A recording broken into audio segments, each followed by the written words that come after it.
સુરત શહેર એસઓજી ઉધના વિસ્તારમાંથી શિવા ઝાલા ગેંગનો સાગરીત હોવાનો દાવો કરતા એક આરોપીને ગેરકાયદેસર રિવોલ્વર સાથે ઝડપી પાડ્યો છે।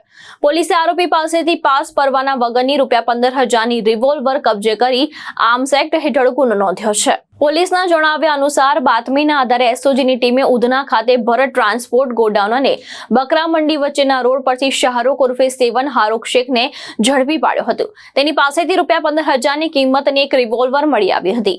પૂછપરછમાં આરોપી જેલમાંથી છૂટ્યા બાદ જૂની અદાવતમાં પોતાના પર હુમલો થવાની આશંકાને કારણે આશરે 8 થી 10 મહિના પહેલા એક વોન્ટેડ આરોપી પાસેથી રિવોલ્વર ખરીદી હોવાનું જણાવ્યું છે। પોલીસ રેકોર્ડ મુજબ આરોપી સામે અગાઉ હત્યાનો પ્રયાસ અને રાયોટિંગ સહિતના ગુના નોંધાયેલા છે। તેમજ તે ઉધના પોલીસ સ્ટેશનના અન્ય એક ગુનામાં વોન્ટેડ હતો। આરોપ વિરુદ્ધ ઉધના પોલીસ સ્ટેશનમાં આર્મ્સ એક્ટ હેઠળ ગુનો નોંધી વધુ તપાસ હાથ ધરવામાં આવી રહી છે। એસઓજીની ગેરકાયદેસર હથિયાર પકડવાની ડ્રાઈવ સતત ચાલુ હોય છે।